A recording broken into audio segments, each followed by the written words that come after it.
देवता और असुर, मणिपुरी लोक कथा। प्राचीन काल की बात है। उस समय आकाश बहुत नीचे था, इतना नीचे कि स्वर्ग के देवता और पृथ्वी के मनुष्य आपस में बातचीत कर लेते थे। देवों और मनुष्यों में विवाह संबंध भी होते थे। उसी काल में असुर नाम का एक व्यक्ति था। वह देवों के सेवक की पुत्री से प्यार करता था, इस कारण सभी देव उसकी हंसी उड़ाते थे। एक दिन असुर ने देवपुत्रों से पूछा कि आज गर्मी होगी या वर्षा। देवपुत्रों ने कहा कि आज गर्मी पड़ेगी।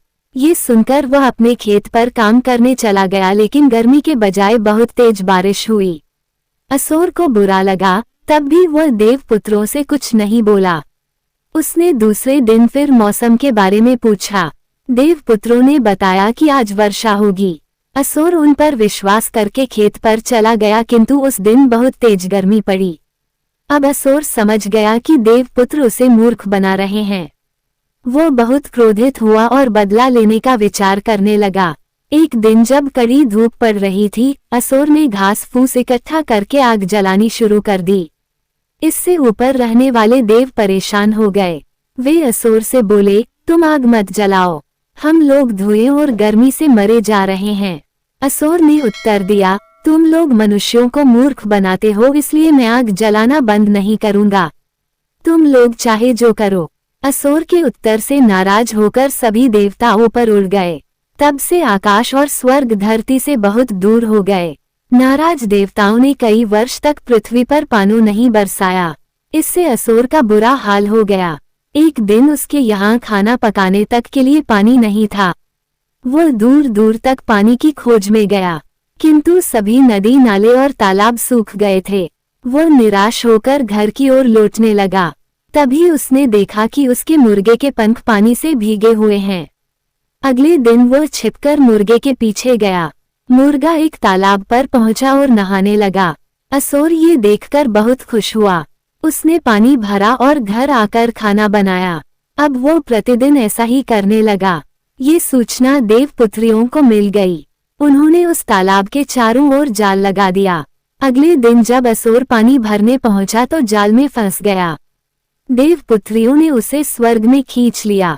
वे उसे देवताओं के राजा के पास ले गईं। राजा ने देखा कि असुर बहुत कमजोर हो गया है, अतः उसने आदेश दिया कि उसे अच्छी अच्छी चीजें खिलाई जाएं। असुर को अच्छा भोजन मिलने लगा। वह जल्दी ही हृष्ट पुष्ट हो गया। थोड़े दिनों बाद ओहंबा नामक त्योहार आया। स्वर्ग के सभी लोग लकड़ियां काटने जंगल चले गए। असुर वहीं रह गया। जब उसका मन नहीं लगा तो वह घूमने निकल पड़ा। वह एक बुढ़िया के घर पहुंचा। बुढ़िया ने उससे पूछा, बेटा तुम कौन हो? असुर ने उत्तर दिया कि वह धरती का रहने वाला है और उसे देवपुत्रियों ने स्वर्ग में खींच लिया है। बुढ़िया समझ गई कि उसकी जान की खैर नहीं है, क्योंकि ओहंबा के दिन उसकी बलि दे दी जाएगी। उसे असुर पर बहुत दया आई। वह बोली, बेटा कल तुम्हारी बलि दे दी जाएगी। देवता लोग तुमसे एक गड्ढा खोदने को कहेंगे, तुम्हें उसी में मार दिया जाएगा। यदि तुम बचना चाहते हो तो 2 गड्ढा खोदना। उसके बाद जब देवता लोग तुमसे गड्ढे में जाने के लिए कहें तो तुम उनसे आटा, एक नली तथा एक हैजा चाकू मांगना। गड्ढे के अंदर घुसकर दूसरे छिपने वाले गड्ढे में चले जाना और नली से आटा फूंक देना। देवता लोग समझ लेंगे कि तुम मर गए हो। इस प्रकार तुम बच जाओगे। असुर ने बुढ़िया से कहा, हे माँ, मैं तुम्हारा यह उपकार कभी नहीं भूलूंगा। इसके बाद वो लौट गया। अगले दिन जब देवताओं ने उसे गड्ढा खोदने के लिए कहा तो उसने बुढ़िया के कहे अनुसार 2 गड्ढे खोदे।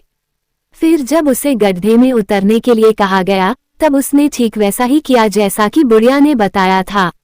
नली से आटा फूंक दिए जाने के कारण देवताओं ने उसे मृत समझ लिया और सभी देवता अपने अपने घर लौट आए। इधर असुर रात के समय गड्ढे से बाहर निकल आया। वह सीधा बुढ़िया के घर पहुंचा। बुढ़िया उसे देखकर बहुत प्रसन्न हुई। असुर को बुढ़िया के घर ही अपनी प्रेमिका मिल गई। दोनों प्रेमी प्रेमिका खुश हो गए। इसके बाद असुर अपनी प्रेमिका के साथ पृथ्वी पर लौट आने का उपाय सोचने लगा।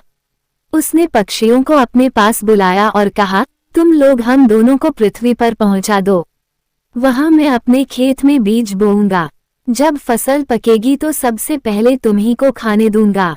पक्षी तैयार हो गए। वे असुर और उसकी प्रेमिका को पंखों पर बैठाकर पृथ्वी तक ले आए। जब असुर के खेत में फसल पकी तो सबसे पहले उन्हीं पक्षियों ने खाई। तभी से आज तक फसल का दाना सबसे पहले पक्षी ही चुगते हैं। असुर जीवन भर अपनी प्रेमिका के साथ सुखपूर्वक रहा।